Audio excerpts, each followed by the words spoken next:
Sorry, I forgot to hit record. That's all right. Long ago, many decades ago, several decades, a couple decades ago, I wrote a dissertation on a manuscript that contained a similar series of diagrams. The copy that I wrote about was a heavily, extravagantly illuminated manuscript that was quite unrepresentative of the other manuscripts that this series of diagrams typically appears in. Uh, we know that there are 30. Lucy Freeman Sandler identified this series as their moral and theological diagrams. She called them the Speculum Theologiae, based on the use of that phrase in a description of one of the diagrams. And she, by 1999, had identified 38 manuscripts, and this is a 39th manuscript. So it's certainly not in her hand list, and I have her, this is the publication that I'm talking about. It was her dissertation topic. She wrote a book in 1983, and this is the 1999 edition that has the most updated hand list. So this is I think, relatively unknown example of this series of diagrams of the Speculum Theologiae. And it's really exciting to have that here, because it's kind of, I started going through this manuscript, I have to admit, fairly recently. And it's sort of bringing back a lot of, really fun things that I worked on. The manuscript you're looking at here, this is I don't know, it's a limp vellum binding, fairly contemporary to the manuscript itself, which has been dated to the middle of the 14th century. I think there's some work to be done on the dating in the script. It was identified by the bookseller to have been produced in Spain, and I'll show you the reason why they made that identification. It certainly was in Spain fairly early on, but again, it's not clear from the script. That for me is, I'm not a paleography expert, but it's not quite doesn't look quite Spanish, but again, I would love to be told differently. So I'm going to open it up. The first text is, I hope some of you aren't expecting me to talk about the first text, which is Peter Poitier's Genealogy of Christ. I think this is a very interesting text. I'm not going to talk about it much because I only have 30 minutes. So I'm going to flip through it. It's not in a roll format. It is kind of, I'll say one kind of interesting thing here. They try to combine the text and the diagram at the beginning, and then eventually just sort of decide diagram over here, text on the right.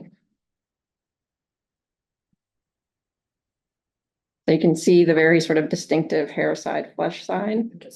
That's going to help me with the camera. There we go. That's better. A little better. And it goes on. There is some at the end, an expert of the etymologies, an excerpt of the etymologies. Oh, it's frozen. It froze. Okay. Well, is it back? Yeah. All right.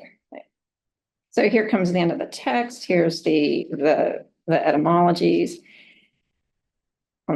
This is the last page of that little bit over here.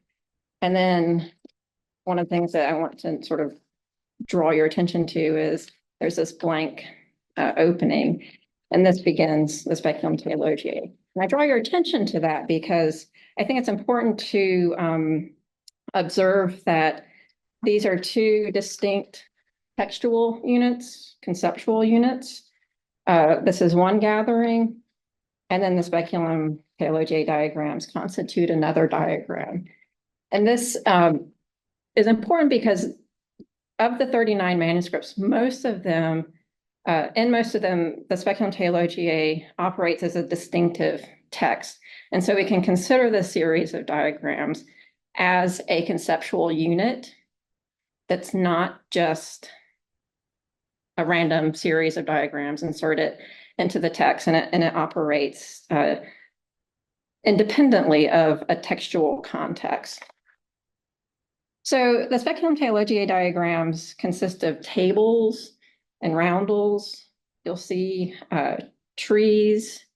What else? A tower. And they're Jesus, I think there. Yeah, so we're looking at Jesus here. They're mostly diagrams that have moral and catechetical information in them, and they present that information in a sort of exegetical way. And what I mean by that is, like, these are not just ways to remember the 12 articles of faith, the 8 beatitudes, the 7 requests of the Lord's Prayer, the trees of virtues and vices, but they're ways to think about them and incorporate the concepts that are displayed in the diagrams into your sort of moral and theological thinking, particularly as it relates to the act of penance and coming to understand the nature of sin and why one has to understand the nuances of sin and confession and redemption in order to achieve sort of redemption in your own soul, right? So we're in the era of pastoral instruction. The diagrams are associated. The earliest known diagrams appear at the end of the 13th century. You see examples up to the 15th century, and they're often accompanying pedagogical material, especially as it relates to the cura animarum and the care of souls, that clergy were required to sort of spread to the laity primarily probably through confession and also through sermon writing. So that's the sort of functional context that you see these in. The manuscript that I worked on was a purely devotional context. It was kind of an interesting sort of odd example, but most of these are for the use of clergy involved in the pastoral care, and spread mostly by Franciscans and Dominicans. So in the Speculum Theologiae, there's no one manuscript, no 2 manuscripts that have the same order, same list of diagrams. There are textual variations and different examples of the same diagram. When I was writing my dissertation, I narrowed the 39 down to those that were produced before 1350. I could not find any similarity, any sort of pattern, other than a core group of diagrams that Lucy Freeman Sandler recognized. The diagrams that I'm showing you now, the one on my left, probably on your left too. It's on left. Yeah. Okay. Yeah. Is a diagram I've not seen before. And this is Christ. You can see Christ on the cross, little drops of blood. And this is a table that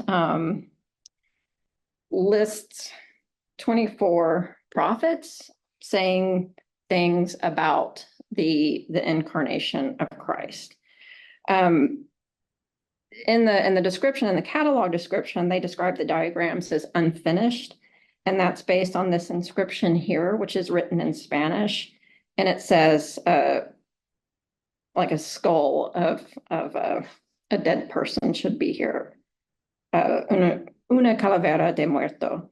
I don't think this means that the diagram is unfinished, and this kind of spare depiction of the diagrams is very typical of Speculum Theologiae manuscripts. You do get some imagery, but just because this, like perhaps there should have been a skull there, but I don't think that this is an instruction to an illuminator to go back and fill it in. I think it is probably my intuition is that it's someone a reader or a user saying this skull should have been here.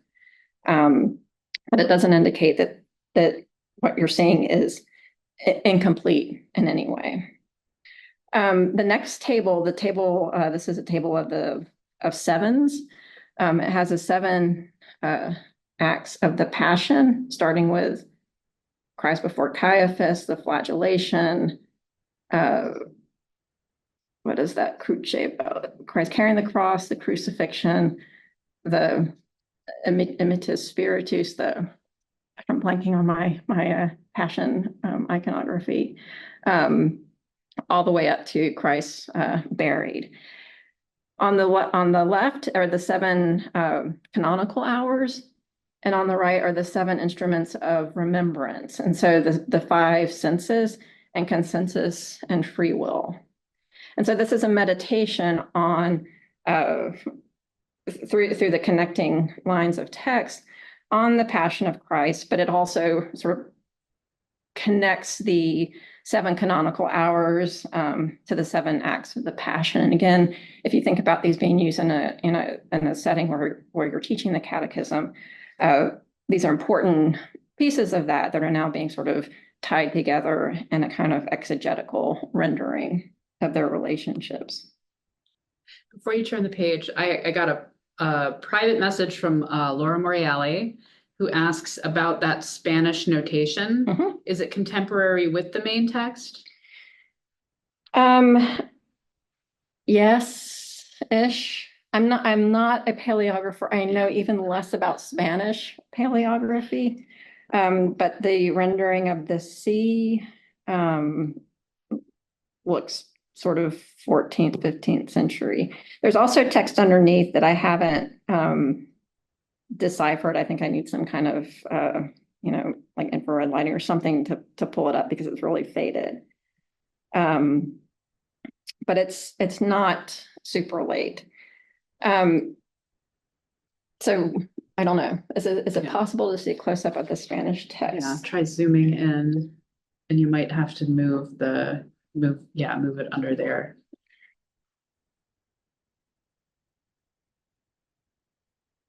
Move it, can you, yeah. Oh, it's gonna, hold on. That's gonna have to help me with Yeah, I'm gonna have to help because it will, Then can I do that? yeah, you can, yeah, why don't you do that? There you go. Oop, there we go. Laura says, looks later or just messier. Yeah, I mean, it's definitely, yeah, messier is a good description. So it's kind of interesting. There are no examples of Speculum Theologiae manuscripts in Spain at this time. Yeah, it's also, it froze again. It froze again. They mostly appear in France and Germany and England. There are a few Italian examples. Dot's gonna fix the I'm gonna try. camera. What did I think last time I had to turn it off? So hold on, guys. I'm Okay. really sorry. This is, I don't know why it does this. Oh, and then I have to switch.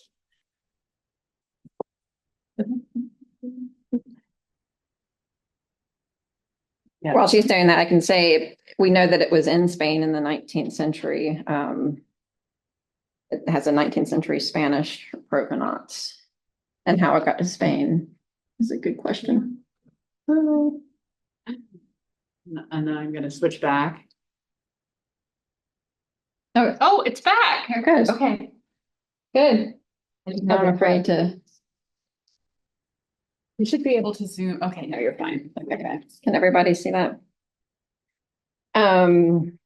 So yeah, and please ask questions as they come up. I wanted to give time at the end, so kind of like speed through these diagrams.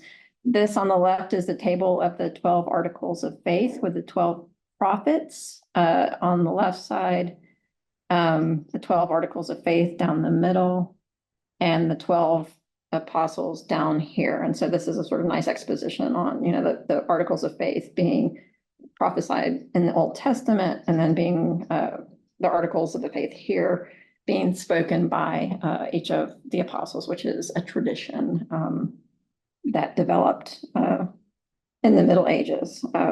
So that makes sense to see it here. This is a table of 7 virtues, and it's a diagram I've not seen before. I'll flip through quickly.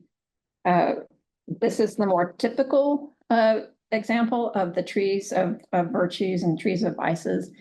in the Speculum Theologiae manuscript. These are fairly simple. You have on the left, of course, is the tree of vices. On the right is the tree of virtues. And you see that left-right juxtaposition.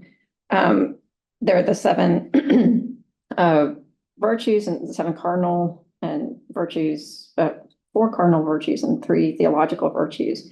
And then the seven deadly sins, and each one of them has sprouting from it sort of minor or sub virtues related to the main virtue. This is a very common rendering of this. What I like here, they have the wide way of death and the narrow way of life, the fruits of the flesh, the fruits of the spirit, and the top luxuria, caritas is the sort of highest sins, and each one identifies three virtue vices identifies superbia as the root of our pride, as the root of all sin, and conversely, humility is the root of all virtues. So this one, I want to take a little bit of time to look at and think about what it means in relation to the seven virtues and vices. But yeah, it's a nice sort of variation on the theme. This is the table of the 10 commandments, which is a sort of awkwardly rendered comparison of the 10 plagues of Egypt with the what does this say? Gosh, I'm sort of blanking here. Here are the 10 commandments. And what is this? The abuses of the Israelis. And so it's kind of comparing the plagues which were set against the Egyptians and the abuses of the Israelis, and it doesn't quite work. And this is something that Sandler noticed, but we don't. We're not sure why they work, but I guess in the context of trying to remember these tens, it just sort of fit into a pattern. Right. So it doesn't really matter if it makes sense. It doesn't really matter. Remember. Yeah, and there's some connection, right? Yeah. There's some kind of connection to it.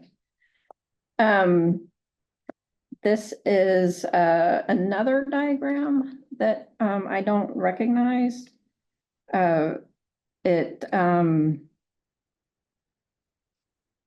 has a sort of different, like kind of a mix of the different stages of devotional experience, affectus, dignitas, but they're also sort of combined with virtue. So I need to look at this one a little bit more to try to figure out what the connections are. While you're turning the page, there's a little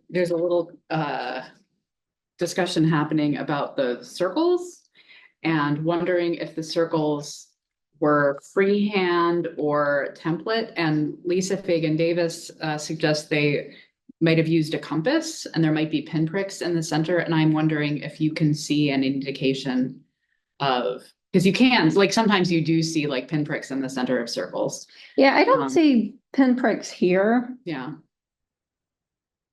But they're also words.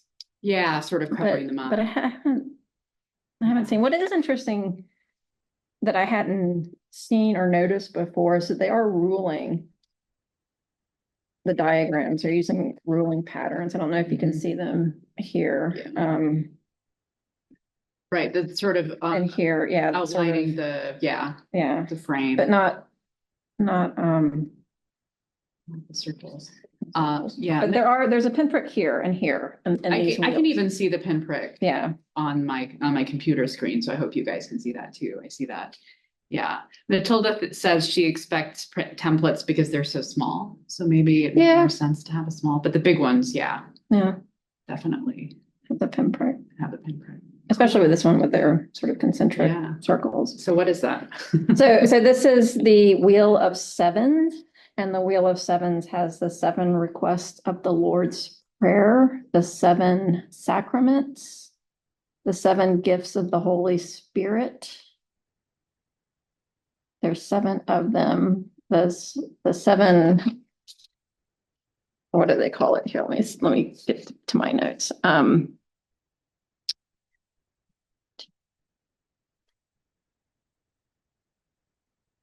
I want to get this right because this one also had a little variation in it. Okay. The 7 requests of the Lord's Prayer, the 7 sacraments, 7 gifts of the Holy Spirit, the 7 arms of justice, the 7 acts of mercy, 7 virtues, and 7 sins. And so you read each segment like a prayer, right? So the first one, Father, our Father who art in heaven, we request that we be the sons of God.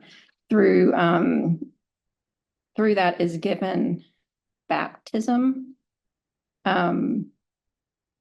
for the Cognizione Dei Patris.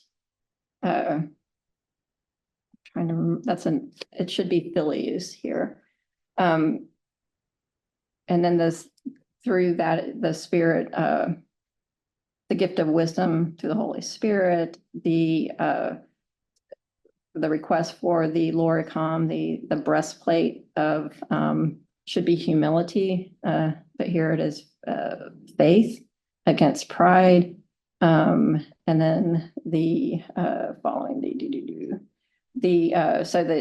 so that you can dress the naked and comfort or console the desolate.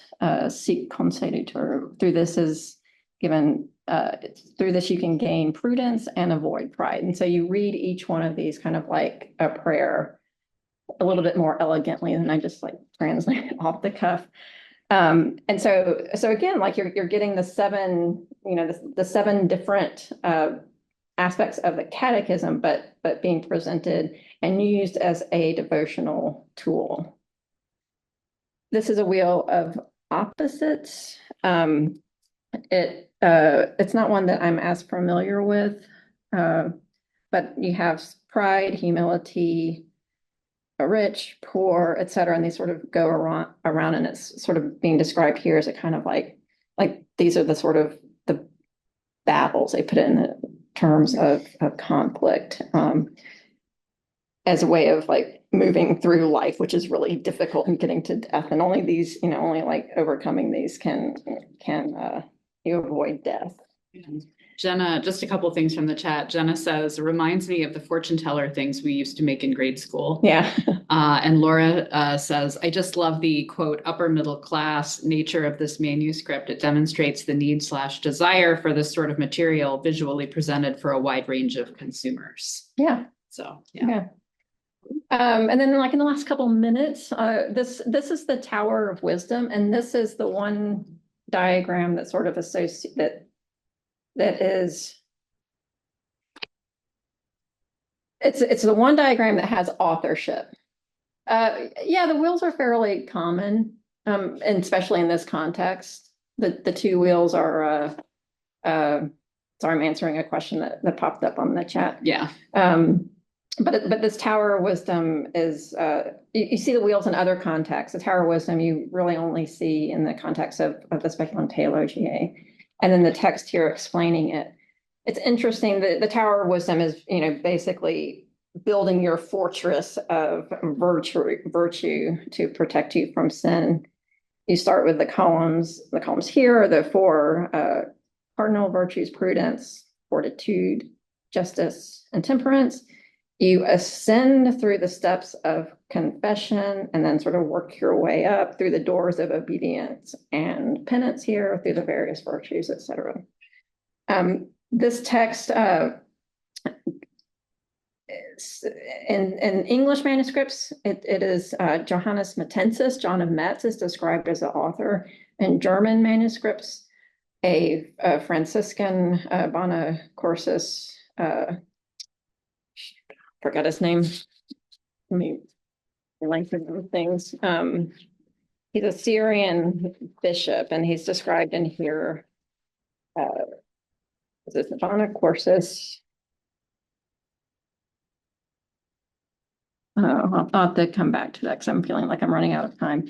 Anyway, this is where this is the diagram where Lucy Freeman Sandler got the identity of John of Metz.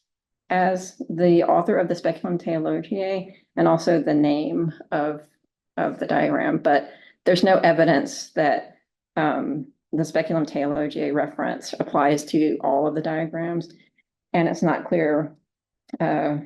Franciscus Bonacorsis, sorry, that's his name, it just came to me, who actually is the author, although John of Metz appears in the earlier examples of the Tower of Wisdom. But that's kind of an interesting question because, we used to try to find authors for these things. We try to find one person who is responsible for the one text. Right. And in my study of the Speculum Theologiae, that's sort of like a moot point. Like, it doesn't matter because I think everybody who compiled, each scribe, each user, producer who compiled a Speculum Theologiae did so for very personal reasons. So for me, it's a very interesting way of thinking about textuality in the Middle Ages, that you have to, that you're doing through the lens of a, primarily visual text. And so, I don't know, lots of fun. And I'm super excited to spend more time with this manuscript. And I hope that I've attracted your attention to it because it's a great new acquisition that we have. It's very cool. And before we go, there's one more question that I want to address, and that is, what is at the top of the tower? Doug wants to know. Oh, Douglas. Victory. This right here. Is that what you're asking about? Yeah. Is victory. Victory, Doug. Yeah. I want to skip that. And I think these are more like, there's Timor Dei, fear of God, piety. All the important I think these might be the things. works of mercy. Works of Anyway, mercy. but victory, because that's like the ultimate. Yeah. And Doug says, I want to skip that. So that's you.